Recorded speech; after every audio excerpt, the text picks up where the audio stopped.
My man Ron Browse up for something. Let's go. Yeah, I'm nice, nigga. Yeah, I'm nice, nigga. Yo, Mook, what's good? I'm nice, nigga. I got the balloon pump. I'm nice, nigga. Alright, so I mean, you know, I want to kick things off talking about why you decided to come out of the hiatus for Total Slaughter. What was the reason that you felt like you needed to do it? Because it'd been a while. Yeah. The situation was right. It made sense. And they were talking about reality show, television, and that was the first time that would ever happen. So, you know, I just like to be a part of things when they are started. So it just made a lot of sense for me, just not even financially, just as for my brand in general. So that's really what it was. It was just, you know, it made the perfect sense, and the opponent was right. You know. I mean, since winning, obviously in a landslide victory, how have the streets reacted to that? Like people you've spoken to, or? It was a lot of shock. You know, it was a lot of people. People, as opposed, I mean, aside from the people that thought I was gonna lose, because there were tons of those, but from the people that thought I was gonna win too, but they just didn't think I would win that way. You know, they thought it was gonna be like a, you know, a fight, but they didn't think I was gonna win that convincingly. So it was just a lot of shock, and I don't want to say we were confused, but it was kind of like that. Like, did that just happen? You know what I mean? It was a reality, but it was love too. Like, it's just so much love. I'm getting a lot of love off of that battle. I mean, I take it you and Lux have spoken since then, and you know, what's that conversation been like? Did he actually congratulate you on it? Yeah, definitely. Shout out to him. He took it like a champ. You know, I've fought people in the past. You know, growing up. You know, I'm talking about real fight. You know, not where I wanted to, you know, murder them, but we've had fights, and you know, if I lost, you know, I didn't, you know, it was like you lose, you just be like, yo, it was a good one, and then we cool again. You know what I'm saying? Like, that's really just what it was. He just knew it was, you know, he congratulated me, gave me the head nod and you know, the kudos, and that was that. Is there a rematch on the cards? A rematch? Nah. Has his camp been hollering at you about it? Nah. That's too far-fetched. Like, I mean, a rematch. This is the second. Like, this was the rematch. So, if it was, it's nowhere in the foreseeable future. Right. I mean, it's nowhere in the foreseeable future. I don't never say it's impossible, but not for the time being, nowhere near I can see. I really wanted to know, I had to say, like, why were you and him not the main event? Was it simply because of Joe? Yeah, you know, Joe's shady artist, you know, so, you know, I guess in respect to him. So they made it like there were two main events, like me and Lux, and then Hollow and Joe. Like, that's how they made it, like, you know what I mean? But, you know, we know that Hollow and Joe, they made that the last battle, that whatever's the last battle is the main event. But in battle rap, I really don't want to be the main event, to tell you the truth. Like, honestly, I would rather go early on, from just knowing what I know about crowds and people being there for a long period of time and just energy.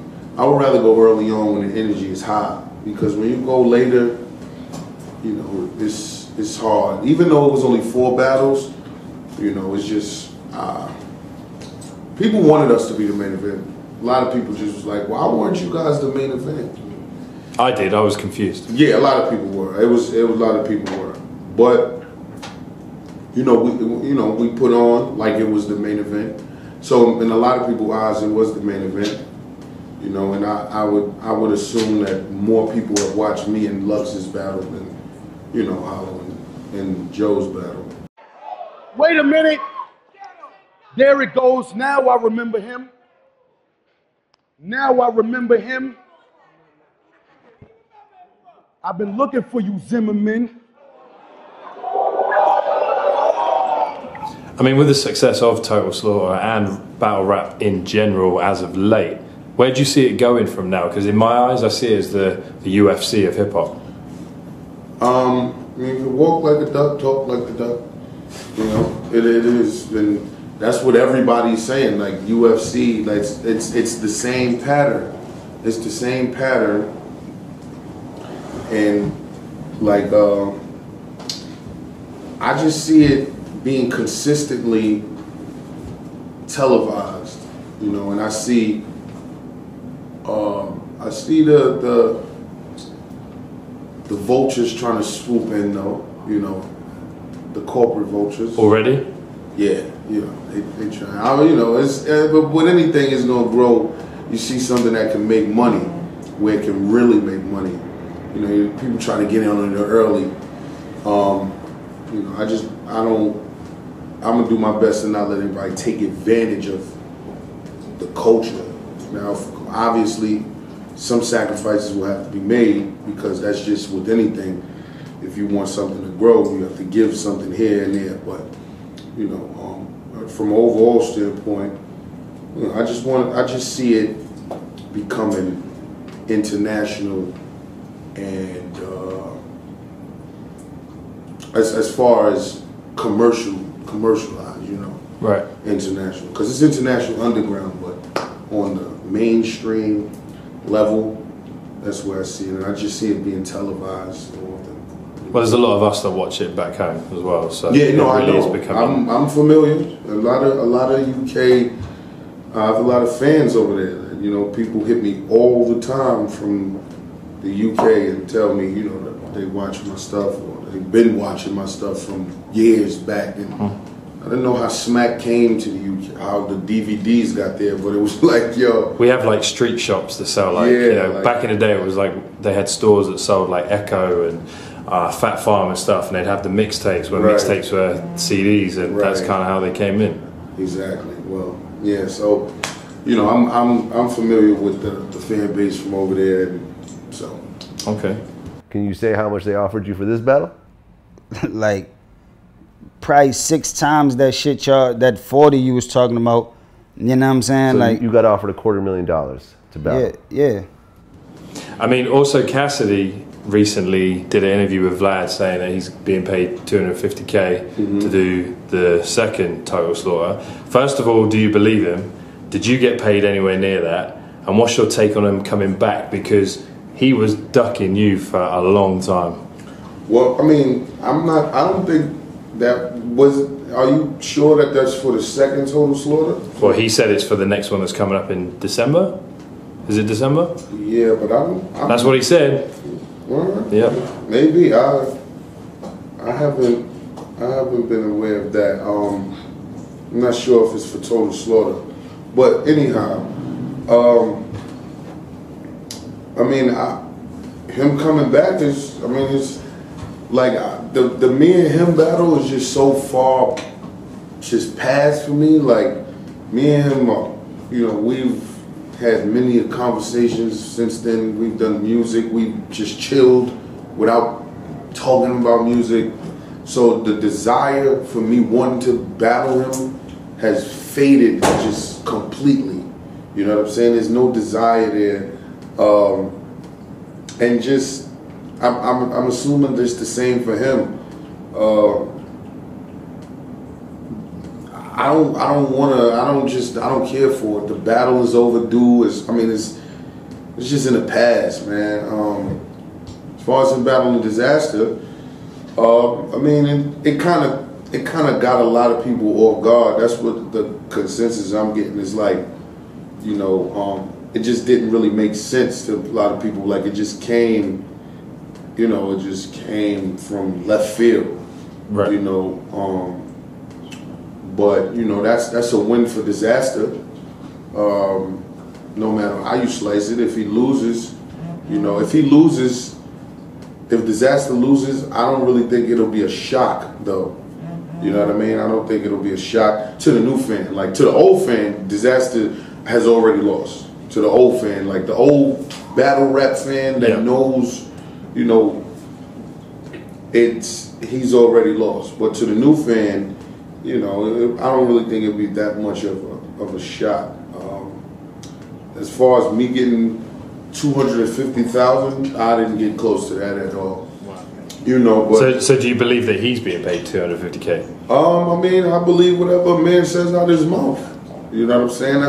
That's how I am. I take you for face value. Whatever you say, I believe until you know, if it proves otherwise. You know what I mean? Dizaster came out and said he lied or something. I don't really care, to be honest. Like, you know, if you got 210,000, you know, if you want to say 250, well then shit. You know, I don't care about that. Okay.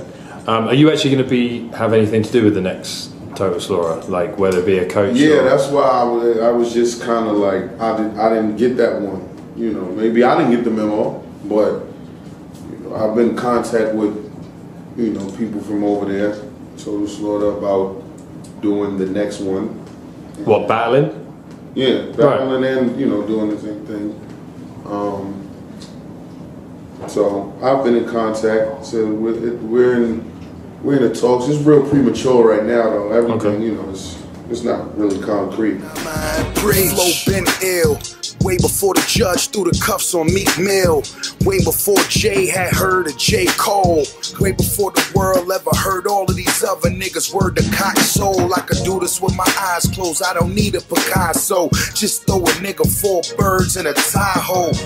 Now, like, I want to move on to the music now, because for me, dude, that Preach shit is absolutely incredible. Thank you. I heard it and it really shocked me. Thank you. And I think it's quite obvious listening to that your music has evolved massively. Yeah. Like, how? Why? What did you do? How?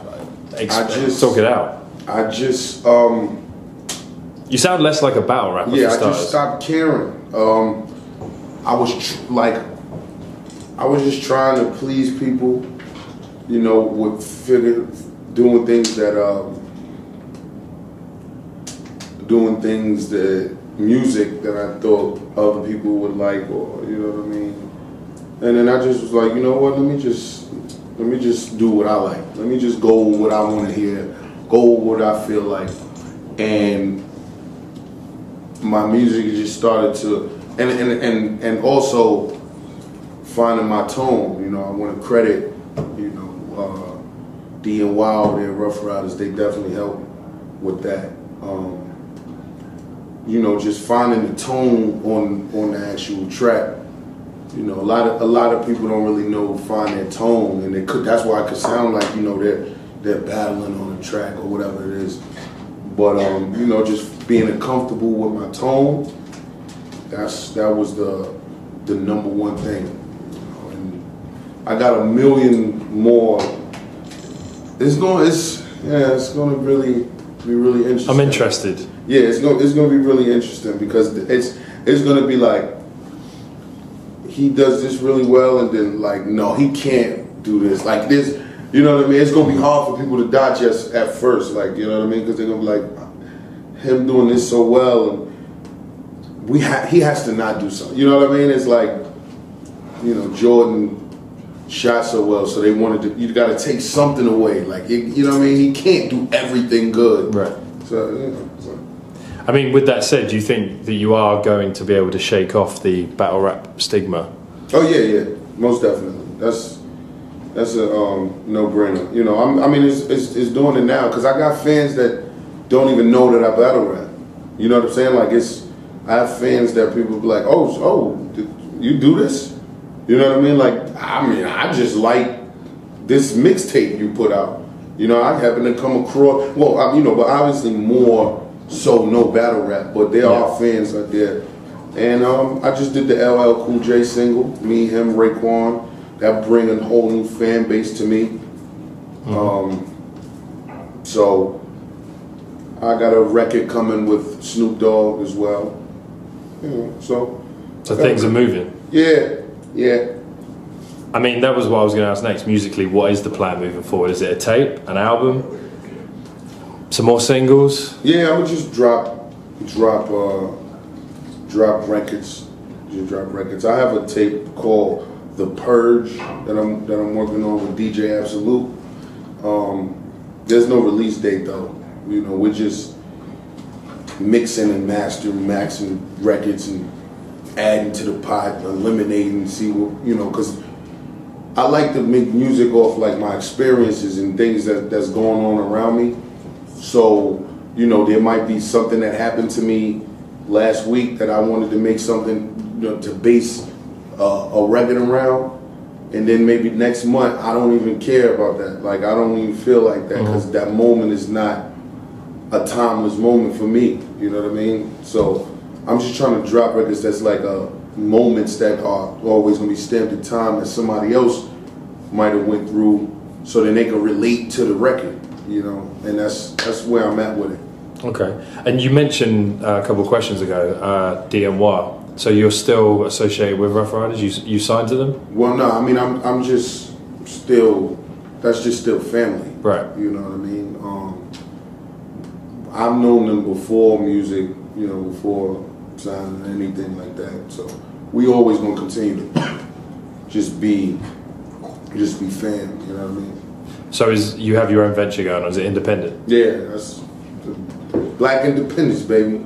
Now, one of your most iconic battles would be Jae Millz, that many talk about. It was a close call as well. Yeah. Do you think he's suffering from battle rap stigma, or is he happy sitting on the bench at Young Money making all that money kind of on tour? I mean, if he's making money, then shit, I mean, you're always going to be happy with making money no matter what it is. The last player on the bench in the NBA, he getting $1 million to just chill, then you know what I mean. So, but you know, but I mean, I'm pretty sure that Millz is the type of person that he has a lot of pride and a lot of dignity. He wants to be out there in the field. You know, I don't really know his situation over there, so I can't really speak on what that is. I just know he's talking about coming back to do a battle. Yeah, he wants to do battle, you know. Okay. Speaking of that battle in particular, do you still ship your watches to Switzerland? Yo, you know, like niggas thought I was lying though. I like on everything I love, I was dead ass serious though. Like, I swear to God, like I was dead serious. Like, my watch really got shipped to Switzerland. Like, is that why you weren't wearing one, because it was in Switzerland? No, I'm dead serious. It just was so funny because he like, yo, you didn't even got the watch on. I'm like, nah, that's why though. Like, yo, I'm dead serious. Like, no, it was just one of those things, you know, when you were a young kid, it just seemed like the most amazing thing in the world. And look at this. You got a little something on your wrist, but listen up when I tell you that the story got a twist. When something go wrong, he coming in 2/5. My watch gets shipped to Switzerland to get fixed. And you talk about a break. What tracks you chopping? Calling your poppies the only time he acts for poppy. Hey, what's going on? It's your boy Murda Mook, the Easy Man, dot mob all day. And you know how we play it right now with my boy Ill Will, the illest hip-hop journalist in the UK. You heard? Make sure y'all listen to him. Tune in. Murda Mook, man. Easy. Yeah. My man Rob Rouse up to something. Let's go. Oh, shit. Yeah, I'm nice, man. Yeah, I'm nice, man.